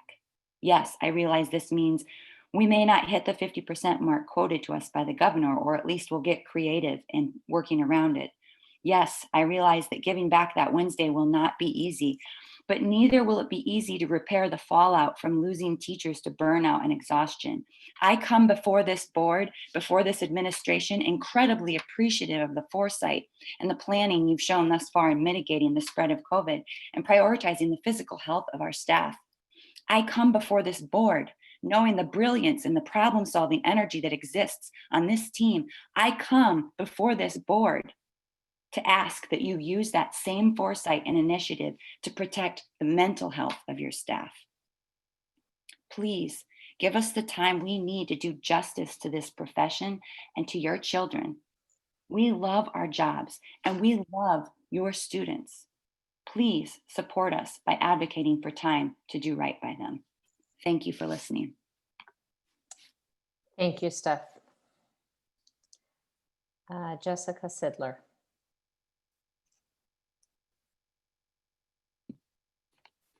Hello, board members. My name is Jessica Sidler.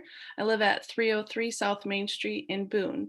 I want to thank you for all the hard work and difficult decisions you have made to protect staff as best you can during this pandemic season. It is clear you are student and staff focused, and we appreciate that. I would like to ask the board and administration to consider the workload on teachers. I taught 3rd grade last year, and I am now the equity coordinator for the district. After a week of hybrid teaching, what I'm hearing from my colleagues is adjectives such as overwhelmed, drowning, impossible, and overstressed when talking about their teaching experience. From an equity standpoint, this isn't even considering single parent teachers, teachers that work additional jobs to make ends meet, and or staff who are simultaneously coping with the racial trauma of our current environment. I am concerned about teacher sustainability. I'm worried about their mental, emotional, and physical health. I can't speak from personal experience, but I do know what a regular year of teaching is like, and that's stressful enough. Teachers are happy to be working and are glad to have students in the classroom and online. What teachers need is more time to prepare, a chance to catch their breath and do what they love to do as best as they can in this environment. I'm glad to hear that the administration is reaching out to all teachers to get feedback around how they're going to, or how they're doing and what they need as teachers to be successful. I encourage teachers to be honest in their feedback and advocate for what they need. Finally, I'm asking the school board and administration to consider having Wednesdays be teacher work days so that teachers can do their job and do it well. Thank you. Thank you, Jessica. Are there any other members from the public that would like to speak?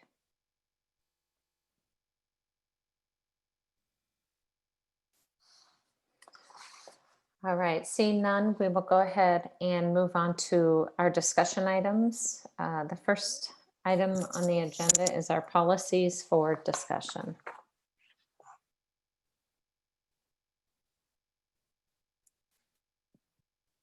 Eric, do you want to click on the annual policy review one for me? So we have several policies for discussion. The policy committee on September 17th completed the annual review of policy recommended by IASB. The majority of the policies we did not recommend any changes on. There were two policies that we did recommend changes. And we'll kind of talk about those as we go down. So the first one, well, I guess if you want to move just to the next item, the equal educational opportunity. So for this policy, we recommended updating the policy to reflect Dr. Jeff Hawkins as the district Title IX coordinator. So that was the only change on that policy. Technology and instructional materials, policy 605.4. We, ACSD, did not currently have a policy that specifically addressed technology and instructional committee materials. And so the committee recommended adopting the IASB model policy, which is attached here for those who are interested. The committee also recommended updating the graduation requirements. So policy 505.5, we recommended adding the health and financial literacy courses that are now required for graduation to that policy.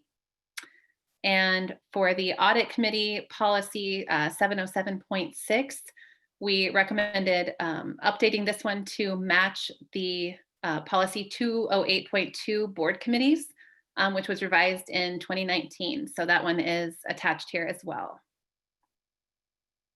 Any questions about any of those policies?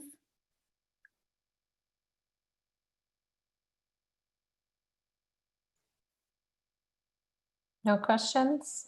All right, those will come back for as action item in our next meeting. So thank you for the description there and the work on all of those. Not huge changes, but I know it's not a quick process either, so thank you. Board committee update. I believe we have two committees, which the policy committee just gave a report, so might not need to provide any more information, and facilities. Both those minutes are attached. And the facilities meeting, the minutes are attached, and Jerry does a great job of capturing everything. So definitely let me know if there's anything anybody wants to ask about. But there's two things I wanted to point out. One, with the storms that went through Ames, the high winds led to minimal damage at the construction site for the high school, and there's insurance claim from that. I know there have been some questions in the community earlier about what that might have done to the site, but it ended up being minimal. Then another thing that I wanted to bring up, because I was just really happy with the way Jerry described it, we're working on making it so students would be able to park at Furman Aquatic Center. And I know we've talked about that in the past, but as it gets into winter, there'll be some lighting and safety issues. So Jerry is looking into that, realized that there might be a way to work with the city to try to get a more permanent lighting solution there for that path. So not only this winter would it help, but also it'd be a long-term safety improvement for students that have to travel along that path and are going back and forth. So I'd expect that we'll hear something in one of the future meetings about how that's progressing, but just want to make sure everybody knew that was going on.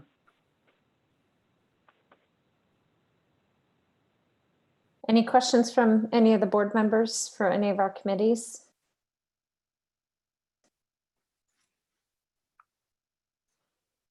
All right, seeing none. Any comments from the public on, and I apologize, I did not provide an opportunity for comments on our policies for discussion. So any comments from our public on our policies for discussion or our board committee update, please raise your hand and Eric will give you permission to speak.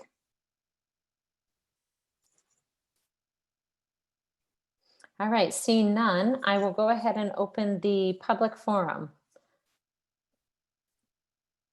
And it looks like Jenya Coffey, go ahead and speak. Thank you. I'm Jenya Coffey, 4257 Eisenhower Lane. I work at the middle school as a literacy teacher.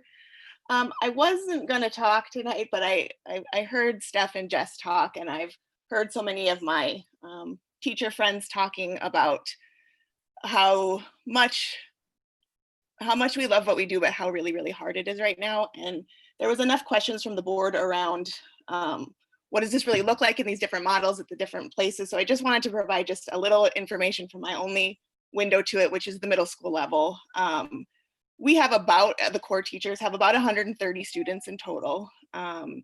For me, that means they're broken into 4 different periods during the day that I teach them. And I have between 30 and 38 students in each of those classes, and 9 to 14 of them are in person, and 20 to 30 of them are at home at that same time. We also are given 1 class period a day. That is our prep period, so 45 minutes of work time to do meet with our colleagues and do any other planning that we can squeeze in. And at the middle school, we're also given, we have larger than normal class sizes to allow for 1 period of time to support our online learners exclusively with whatever ways that we can. So that's a 45 minutes. And then there's a little time at the end of the day, which is also where we add in conferencing and other PLC meetings and things like that. So I feel that everyone is trying very hard to figure out a way to make this doable. And I feel the appreciation from parents, from the public, from the school board and everything we're doing. But I just hope that you understand that when we're saying like teachers are working long hours, we're talking like 12, 13, 14, 15 hours a day, lots of days in a row. And it can feel really hard to work twice as hard to feel half as effective because of all the different things you're trying to figure out as you go. And there's been some really amazing moments, and I've been really happy with the instruction I've been able to provide, but I know I can't keep working 12 to 15 hours a day for an entire school year. And I'm not seeing a way that that's going to be reduced. And I'm not even sure that adding Wednesday does it, because if I have to provide work for kids to do at home and then give feedback on it, that's 130 kids, 1 minute for each of them, that's 2 hours. And obviously they need more than a minute. And much of what people have said too, we have to find these other ways to engage with students because we can't see them, and we also can't just walk around and look over their shoulder at their work, which means a lot of the ways that I'm able to assess whether or not my kids are understanding what I'm teaching is by looking at their work. But that means looking at 130 pieces of their work, and that is extremely time intensive, as is shifting all of my lessons to be able to present them in an online forum. I'm pleased with the support we've gotten to try to start learning how to do this stuff. And I've figured out a lot of things already, but I don't know how to do it in less than 12 to 15 hours a day. So I know that's not going to be sustainable. So I don't have a great answer for you, but I just want to make sure you're understanding that when we say teachers are working long hours, it's really, really long hours. Thanks very much for your time. Thank you, Jenya. Anyone else from the public would like to speak during the forum?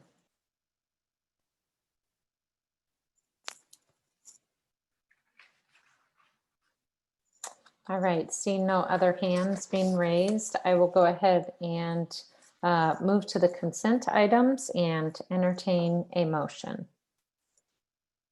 I move the board approve the consent agenda as presented. Second. Moved by Shields Cook, seconded by Perez. Superintendent Reisner, the gifts. Thank you. Lowe's store number 0581, Walmart store number 4256, Randy Mortfit, and Yvonne Remedy.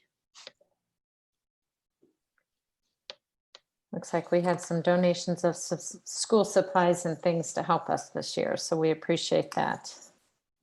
All right, it's been moved by Shields Cook and then seconded by Perez to accept the consent items as listed. All those in favor indicate by saying aye. Aye. Aye. Aye. Opposed, nay. Passes 7-0. We will go ahead and move on to the action items. And the first, just so that you are aware, I did ask the question earlier, the recommended motion is correct in our item. So I'll entertain a motion. I move to approve the resolution directing the sale of $10 million school infrastructure sales, services, and use tax revenue bonds, Series 2020A, qualified 501c bonds. Second. Been moved by Perez, seconded by Lenkaitis. Discussion?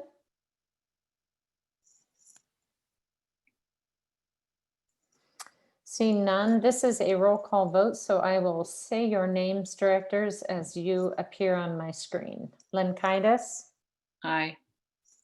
Colton, Aye. Benkin, Aye. Shields Cook, Aye. Beerbaum, Aye. Perez, Aye. Franzen, aye. Passes 7-0. Item B, resolution to certify participation in the instructional support program. I move the board approve the resolution to certify participation in an instructional support program. Second. Moved by Lenkaitis, seconded by Shields Cook. Discussion? Chris, you want to give a little overview quick of what we're doing here? So if you recall, the instructional support levy provides us up to 10% of our regular program revenues. The board can authorize that for 5 years at a time. So fiscal year 21 is the last year of the authorization. So this is to reauthorize it from fiscal year 22 through 27, I believe. And so we had a 28-day waiting period from the hearing and that action. And so that 28 days has expired with no objection to the board action. So this will be the final action and we'll certify it to the state. Thank you. Any discussion? Seeing none, this is another roll call vote. Lenkaitis, Aye. Colton, Aye. Benkin, Aye. Shields Cook, Aye. Beerbaum, Aye. Perez, Aye. Franzen, aye. Passes 7-0. Item C, request for modified allowable growth and supplemental aid. I move to approve the request for modified allowable growth and supplemental aid for the special education deficit for the 2019-20 fiscal year. Second. Moved by Perez, seconded by Shields Cook. Discussion? Go ahead, Chris. This is the annual spending authority that we ask for our special education deficit. We finished up our financial reports for June 30th, 2020, about the middle of September. I certified them on the 18th. And so our special ed deficit went down just slightly, about $50,000. Some of that's due to sub savings and so forth from being closed from March till the end of May. But for the most part, held steady. Any other discussion? All right, all those in favor indicate by saying aye. Aye. Aye. Aye. Opposed, nay. Passes 7-0. Item D, request to SBRC for modified allowable growth for limited English proficiency, allowable excess costs.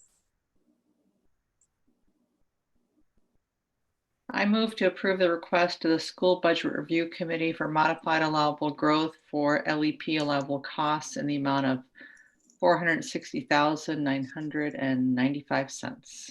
Second. Moved by Lenkaitis, seconded by Colton. Discussion?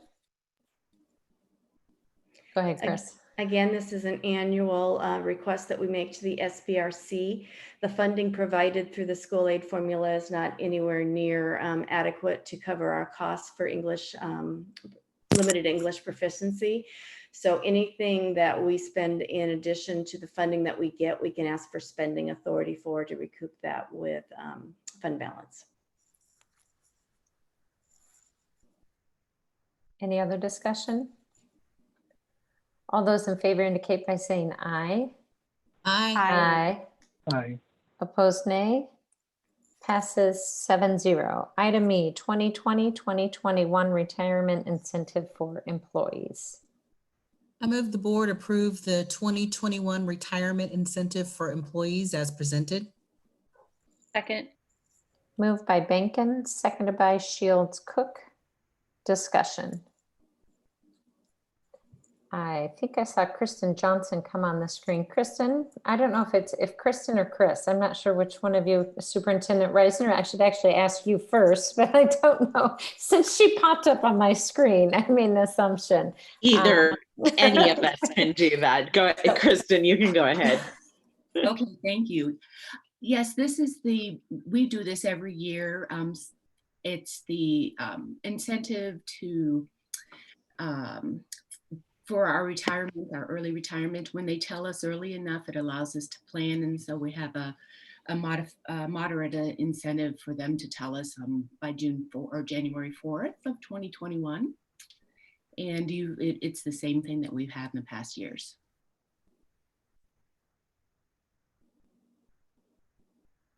Any questions or discussion? All right, all those in favor indicate by saying aye. Aye. Aye. Aye. Opposed, nay. Passes 7-0. Item F, Iowa Governor STEM Best Award. I move the board approve the STEM Best Cost Reimbursement Agreement as presented. Second. Moved by Perez, seconded by Lenkaitis. Discussion.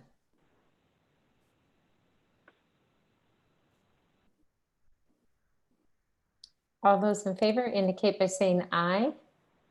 Aye. Aye. Opposed, nay. Passes 7-0. Item G, Demography Services Enrollment Analysis. I move the board approve the contract with RSP and Associates LLC for continuing demographic study and enrollment analysis for the next 3 years in the amount of $16,000 each year with additional capacity analysis updates based on construction projects that significantly impact building capacity. Second. Moved by Shields Cook, seconded by Perez. Discussion?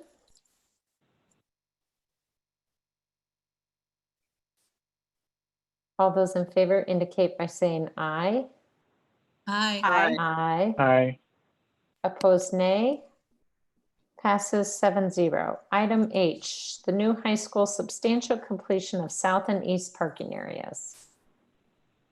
I move the board approve substantial completion of south and east parking areas as defined. Second. Moved by Beerbaum, seconded by Colton. Discussion? You got it done, Jerry. We've got places for kids to park. Thank you. All right, all those in favor indicate by saying aye. Aye. Aye. Opposed, nay. Passes 7-0. Item I, change orders for the new high school. I move the board approve the change orders for the new high school project as presented. Second. Moved by Beerbaum, seconded by Lenkaitis. Discussion. I like this new method. I do too. You sure? We could be here another hour tonight. Jeez, come on. All right, any questions or discussion? All right, been moved by Beerbaum, seconded by Lenkaitis. All those in favor indicate by saying aye. Aye. Aye. Aye. Opposed, nay. Passes 7-0. Item J, Mitchell Elementary additions and remodel change order number 2. I move the board approve change order number 2 for the Mitchell Elementary additions and remodel project to Lane Construction Group in the amount of an additional $5,825. Second. Second. Moved by Lenkaitis, seconded by Benkin. Discussion? All those in favor indicate by saying aye. Aye. Aye. Aye. Opposed, nay. Passes 7-0. All right, items from the board and staff. So any items from the board? One thing I wanted to say, just to follow up on the principals and the things they were talking about, the hybrid model and how it's gone. I just wanted to thank all the teachers, all the staff, everybody for that. I think Principal Colvin said it, that the kids bring a great vibe into the building. They bring a great vibe into the community too. just seeing the kids go through the neighborhoods and so excited to go to school and see their teachers and friends. Thank everyone that's making that possible. A big takeaway for me is listening to the teachers. I've been wondering about this. I've been concerned about it without actually having spoken with any teachers. But I leave this meeting very worried about how sustainable the system is right now. And so we heard consistently how the long hours and that not being a sustainable method for them. So I just want to let them know that I hear you, and perhaps if there's anything that we can do as a district to ease that heaviness that they're experiencing right now, I would strongly encourage us to start thinking about what it is that we could do. We just started. We're week 5? No, yeah, less than that, right? Four. There you go. Thank you. So I am worried about the long term. So I just want to encourage us to think about what we can do for our teachers.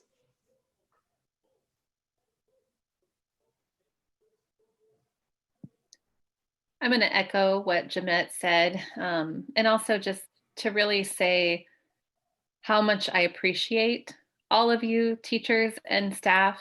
I have heard prior to tonight from several teachers who were just talking about the workload. And we heard it tonight from the teachers who spoke, just their passion and their dedication, and the fact that they're willing to do that. They recognize that it's not sustainable and it's not something that they can continue doing forever. But the fact that you are all working your tails off to provide the best experience for students is just amazing. My students are remote, and I think the teachers who are fully remote are experiencing the same workload and the same long hours.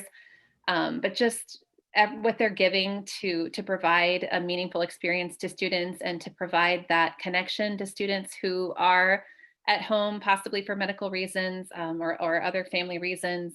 I just appreciate all of you so much. You're juggling so many different things, and we just couldn't have better teachers and staff. And I agree with what Jamette said. I hope, and it sounds like, Superintendent Reisner mentioned getting feedback from teachers, having meetings, talking about what things can the district do. So I hear your concerns, and I think that the admin is hearing your concerns, and I'm hopeful that we can find some creative ways to make things a little bit easier for you. I'll just echo that support. Superintendent Reisner, I know this is on your radar. Obviously it is, because you and your administrative team have worked with your building principals to put out this survey, but I would just really encourage any way that you can help us to understand ways that we can support you and your staff in any ways, in any creative ways. Please let us know, because I think that we would be at least willing to have some discussions in how we can support all of our staff that are just going above and beyond, and all of our staff, from our superintendent through all of the different positions within the district. So we want to help you get through it. So I want to echo it too. I think we're on the same page. I really appreciate all the time the teachers are putting in. I've heard from multiple teachers before this. I was aware as well that, they're working all weekend. They're working late into the night. And I really appreciate the teachers that spoke up this evening as well. I want you to know that you've been heard. And I know this is something that Superintendent Reisner has on her radar, because we've had a couple of discussions about it already. So I'm optimistic that you'll get a little bit of relief. Thank you.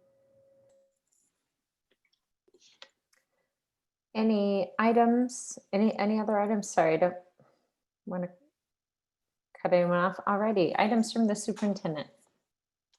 Yes.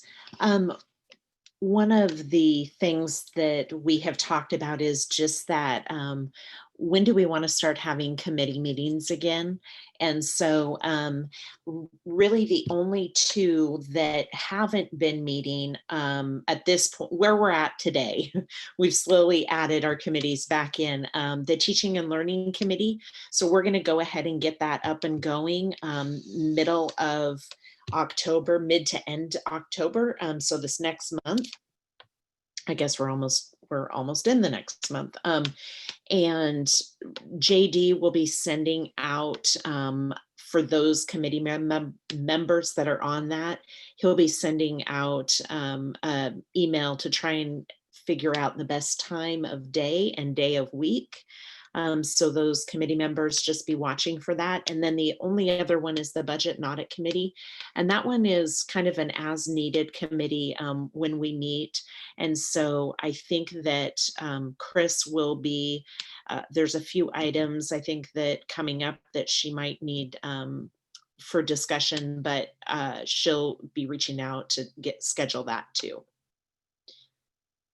And then just as a follow-up on, you know, what we heard from the teachers tonight and what I heard from the board. And, you know, while we definitely will take that information that we get from the survey, I think I want to be realistic as well in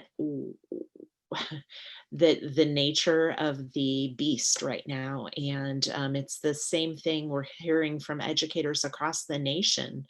And so I want to be realistic in what we can do as a district without taking more structural type of changes. So, you know, we can ease some things like conferences. You know, if conferences are something that's causing extra burden, you know, we can take those out. Absolutely. None of us want, you know, that.